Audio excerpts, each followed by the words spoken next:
Hello les amis, alors on va poursuivre sur les bases de la synchronicité avant de donner quelques exemples et de parler éventuellement d'autres éléments.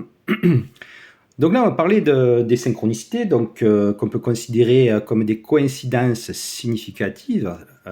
L'exemple basique de voir une personne qu'on n'a pas vue depuis longtemps, qu'on la rencontre et qu'on y avait pensé, ou un chiffre qui apparaît lié à certains événements, ou voilà tout un tas d'événements que l'on appelle coïncidences significatives liées le plus souvent au vécu de l'individu, que certains appelleront le hasard. Et là, j'aimerais qu'on parle plus particulièrement, je m'en suis aperçu après plusieurs années de synchronicité, il y a quand même un langage qui est personnel. En fait, qu'est-ce que j'entends par personnel? C'est-à-dire qu'il est comme si l'univers essayait de vous parler, il y a une forme de langage qui s'adapte à l'individu. C'est-à-dire qu'un Africain perdu au fin fond d'Afrique qui n'est pas cultivé, qui n'a pas de notion, il va avoir d'autres choses, peut-être il va y avoir des événements avec la nature, quelqu'un qui est plus érudit va voir, ou plus ésotérique va voir des chiffres, il y a vraiment un vécu personnel, la synchronicité s'adapte, et bien souvent, parfois il arrive aussi qu'il y ait un langage espiègle, un langage ironique. Donc du coup, ce qui est important, c'est qu'il y a une communication, un langage personnel qui s'établit quand la synchronicité a lieu.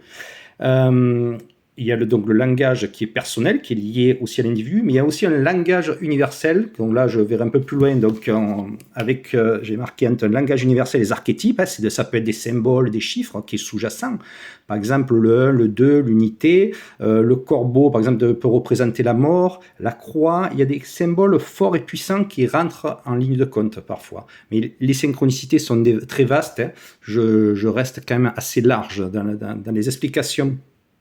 Donc, ce qui est important, avant d'attaquer la suite des synchronicités, c'est quand même cette communication qui s'établit, ce langage personnel qui se fait au moment où il y a le pont entre le conscient et l'inconscient, ou alors ce qu'on appelle l'autre monde, en fait, au moment où il y a la manifestation.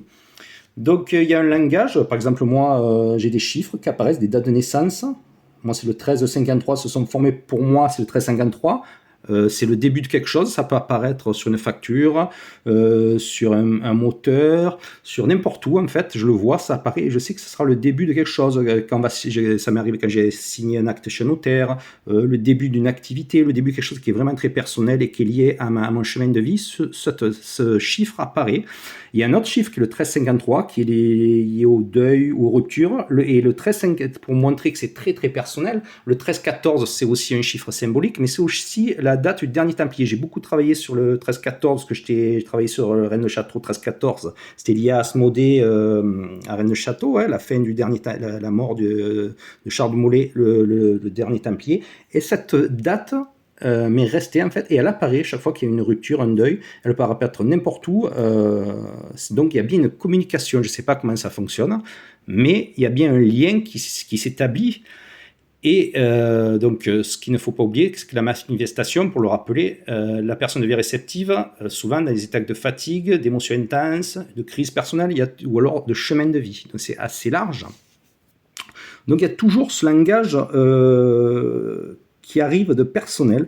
Pour vous donner un autre exemple, quand je parle d'espièglerie, il y a quelques années, il y avait une quinzaine ou vingtaine d'années que je n'avais pas beaucoup d'argent, j'avais demandé comme ça de l'argent un peu à l'univers, et j'avais reçu un âne, et il s'appelait Oseille, qui était venu une semaine après. Donc l'âne a une symbolique très importante dans la religion. Au début, je n'avais pas établi le lien, donc puis ça veut dire ce que ça veut dire, que l'âne a plus de valeur que l'argent, que l'âne c'est aussi dans la religion, parce que j'avais établi un certain rapport avec Stan.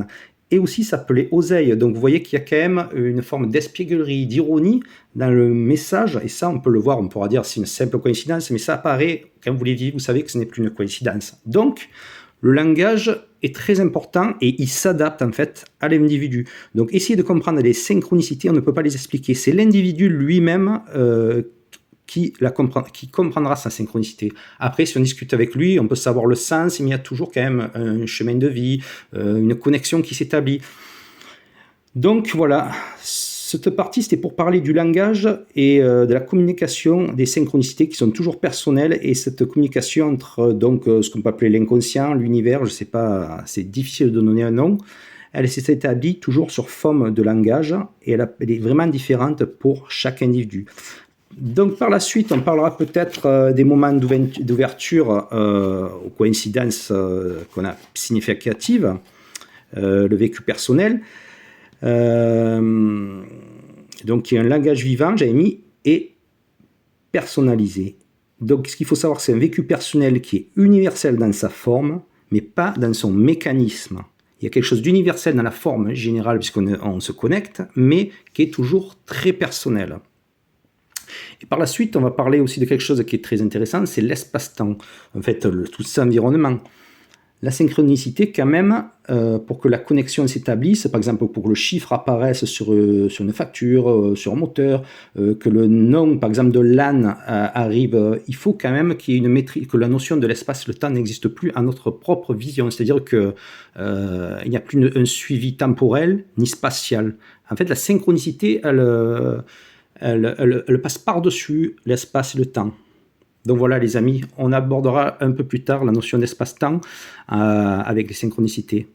Cette partie était très intéressante, je vous invite à me faire des commentaires, de me parler des synchronicités, comment vous les vivez, et la manière dont elle se présente à vous, la synchronicité. C'est très intéressant, le langage et la communication. Voilà les amis, allez à bientôt.